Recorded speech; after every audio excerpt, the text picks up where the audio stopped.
صلاۃ التسبیح یہ بڑی عظیم الشان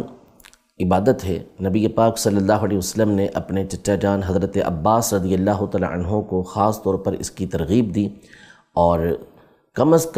کم زندگی میں ایک مرتبہ پڑھنے کا تو ارشاد فرمایا کہ ویسے تو بندہ چاہے ہونا یہ چاہیے کہ روز پڑھ لے، ہفتے میں ایک مرتبہ پڑھ لے، مہینے میں پڑھ لے، سال میں ایک مرتبہ پڑھ لے، ورنہ کم از کم زندگی میں ایک مرتبہ پڑھ لے تو اس سے اللہ پاک ظاہری باطنی بڑے چھوٹے گناہوں کو معاف فرما دیتا ہے۔ یہ فضیلتیں حدیث پاک کے اندر آئی ہیں۔ اس کا طریقہ کار یہ ہے کہ بنیادی اعتبار سے اس میں جو چیز زائد ہے وہ یہ ہے کہ ایک تسبیح ہے سبحان اللہ والحمد للہ ولا الہ الا اللہ واللہ اکبر۔ یہ تسبیح 300 مرتبہ پڑھنی ہے۔ اس کا طریقہ کار یہ ہوتا ہے، نفل صلاۃ التسبیح کی نیت کر کے جب اللہ اکبر کہیں گے تو پہلی رکعت کے اندر ثنا پڑھنی ہوتی ہے، تو ثنا پڑھنے کے بعد 15 مرتبہ یہ تسبیح پڑھنی ہے، سبحان اللہ والحمد للہ ولا الہ الا اللہ واللہ اکبر۔ اب اگر آپ اکیلے نماز پڑھ لیں تو اعوذ باللہ بسم اللہ، پھر اس کے بعد سورۃ الفاتحہ اور سورت ملائیں گے، پھر اس کے بعد 10 مرتبہ یہی تسبیح پڑھنی ہے۔ اور اگر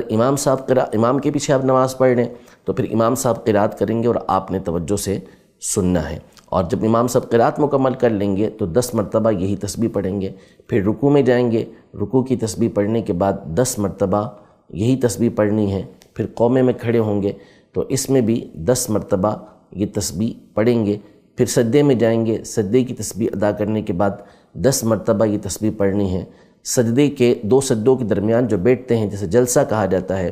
اس میں بھی 10 مرتبہ یہی تسبیح پڑھنی ہے، پھر سجدے میں جا کر یہ تسبیح 10 مرتبہ پڑھنی ہے۔ سجدے کی تسبیح پڑھنے کے بعد پھر یہ 10 مرتبہ تسبیح پڑھیں گے، تو یوں یہ ایک رکعت کے اندر 75 مرتبہ 75 ٹائمز یہ آپ کی تسبیح مکمل ہو گئی۔ اب آپ دوسری رکعت شروع کریں گے تو اس میں ثنا نہیں ہے، تو قراءت سے پہلے ہی 15 مرتبہ یہ تسبیح پڑھنی ہے، اور پھر اس کے بعد قراءت کے بعد دوبارہ 10 مرتبہ یہ تسبیح، اسی طرح جیسے پہلے بتایا گیا یہ رکعت بھی 10 تسبیحات کے ساتھ مکمل کرنی ہے۔ پھر جب اتحیات میں بیٹھیں گے تو وہاں یہ تسبیح نہیں پڑھنی، بلکہ اتحیات پڑھ کے درود ابراہیمی پڑھ کر دعا پڑھ کے کھڑے ہو جائیں گے، اب دوبارہ ثنا سے ابتدا کریں گے، اور اس میں ثنا پڑھنے کے بعد دوبارہ 15 مرتبہ یہ تسبیح پڑھی جائے گی، قرات ہوگی، پھر اس کے بعد 10 مرتبہ، یوں 75 مرتبہ تیسری رکعت کے اندر بھی اسے پورا کیا جائے گا۔ چوتھی رکعت میں بھی قراءت سے پہلے 15 مرتبہ، قراءت کے بعد 10 مرتبہ، رکوع میں 10 مرتبہ، قومے کے اندر 10 مرتبہ، سجدے کے اندر 10 مرتبہ، سجدے کے درمیان جو جلسہ ہوتا ہے اس میں 10 مرتبہ، پھر دوسرے سجدے کے اندر 10 مرتبہ۔ یہ مکمل کرنے کے بعد اتحیات میں بیٹھیں گے، اور اتحیات پوری پڑھ کے درود ابراہیمی پڑھ کے اسی طرح دعا پڑھ کے سلام پھیر دیں گے، تو یوں آپ کی صلاۃ التسبیح یہ مکمل ہو جائے گی۔